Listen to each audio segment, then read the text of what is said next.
Hello, I'm Chris, and this is my building an HPI RS4 3 with a Traxxas Pro 15. Why would we do that? Well, I just got into these cars. They seem to want a lot of money for that 3.0 HPI, and both of these ABN sleeve engines were bad. Somebody had tried to resize the good one, and this thing will not run for crap.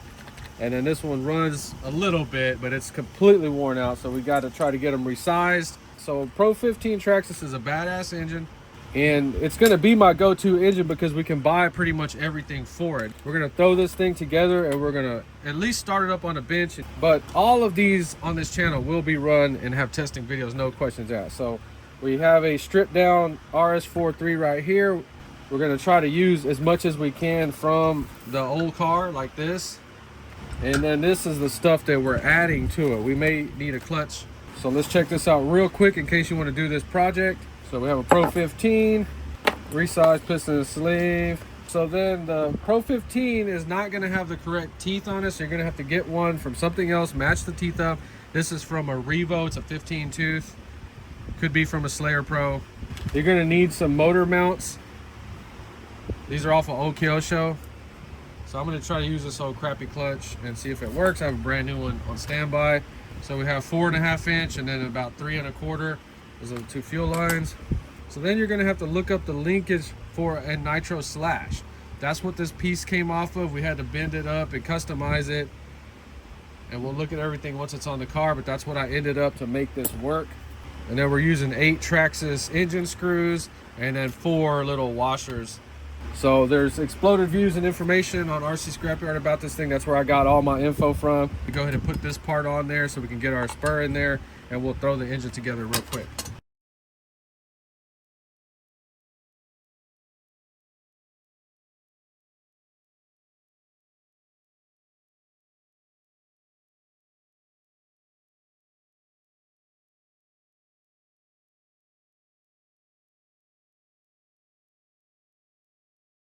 So then this is the one with the body on it at first, and now it's stripped. I'm still gonna go through it, but we're gonna put the body on the one we just finished. But for some reason they didn't cut it out right. So let's cut it out and make it look the best that we can. It looks a little weird.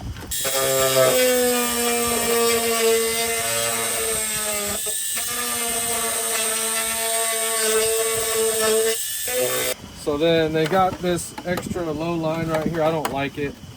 I don't know if it's a body ground effects or not, but let's get rid of this.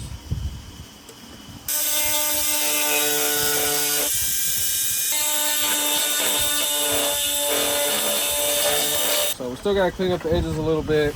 I'm gonna do that later. Just want to get it ready. So we're gonna run all my RS4s with this body. So we still have to Velcro that. Let's see if everything's working like it's supposed to. All right. So this is the main thing with this conversion, is you have to pay attention to the way I did the throttle linkage. So the only things to note are that carburetor arm, I kind of twisted it because it was at an angle like that, and I kind of twisted it so to get it in line as much as possible. So it is like a weird throw on there, but it does work. You can see we're opening full throttle, and then our brake, it's a little weird, but it's working 100%. It doesn't need anything on the other side. That's just how it's going to be.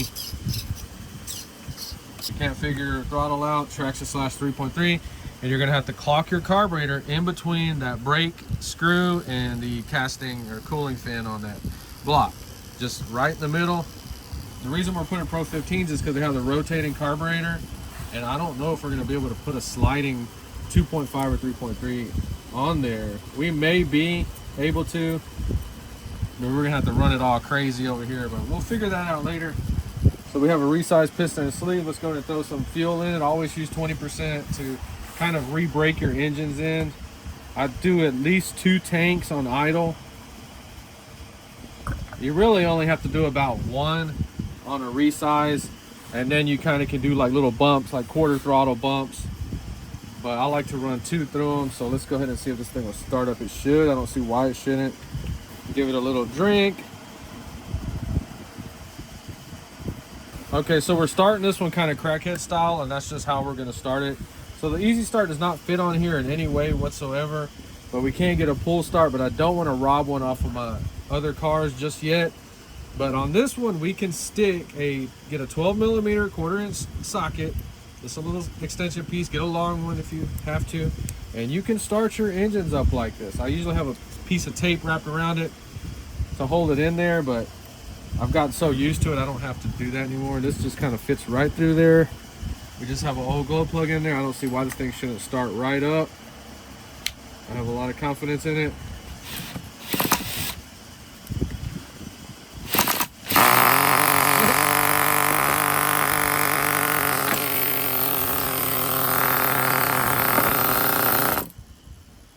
Come on, man.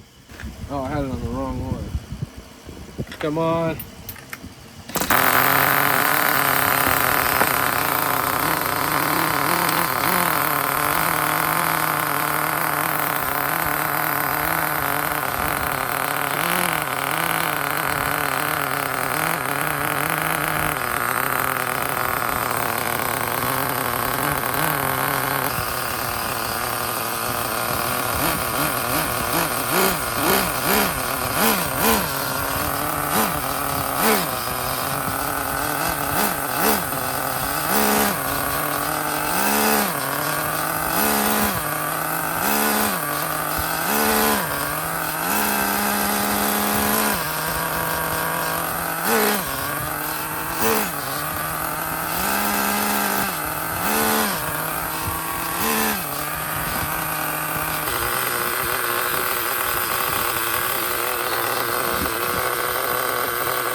I just tried to trim this body out a little bit better than they had it. I did not paint it. Here's a picture of the box art, the way it should have been painted. I understand it could be hard to paint that paint job, but you could have just go with a solid color whenever you're in doubt. That thing, imagine if it was all red or all black. That thing would be so cool right now. But it looks so crappy because they tried to sand it or wet sand that body, or maybe a rough Scotch-Brite or something, trying to clean it up and just destroyed it. So Bachelor body, it looks perfect for it. I will put some stickers on it, kind of cover that crappy two-tone paint job up. They had chopped it up right there. I tried to round it off, but we'll put a sticker over it, cover it up. That's all you do. Just put stickers all over your car if the paint job looks crappy. So yeah, as much as I want to go run this, it's a process for me. I work a day job, come home from work, and mess with these things an hour, maybe if I feel like it. And I have to get everything in my bag, take this to work, and then find a time to go out there and run it. That's why it takes me so long to get running videos up. But every single thing that I'm building these to run. I'm not building these things to set them on a shelf. So I don't know if that offends people or not. Put that on there. I really don't care. I will eventually get HPI engines one way or the other to go back on this thing. For right now, we're going to run this because this is not obsolete yet. This is a badass little engine. We're going to try to get it tuned when we run it and haul ass with it. Like I said, it's a resized piston and sleeve. So one cool thing about the RS4 3, but yeah, this is off of a Savage 21, and I'm sure everybody knows this, but I just happen to have this laying right here, and this goes right on there, like the gear mesh and everything. Please tell me, yeah, everybody knows that, or if that's something that not everybody knows. And then we just have to start it the crackhead way or figure something out. This is a Savage mount on there. Okay, so no holes line up. You'd have to re-drill all the holes, that's fine. But gear mesh, everything is perfect. You're gonna have to use the Savage pipe that bends out at a hard angle. I don't really think there's gonna be that much modifying on here. We should be able to get a pull start on here if we have to. But yeah, future project coming whenever I find a big block that sucks. So as I learn more about RC, we're gonna be building all kinds of crazy stuff like that right there, big block RS4. And you know that already looks cool. So please tell me if that is something that people already know about and already do, because I have not seen anything like this. Anyway, just showing you what's going on. If you have one of these ambient engines that sucks and you can't get it fixed or resized, just throw a Traxxas Pro 15. You see we use the same exhaust, but this thing is awesome. We're gonna run it as soon as I can. I just have so many projects and I apologize for it, but if you enjoyed this video, please like and subscribe, and thanks for watching.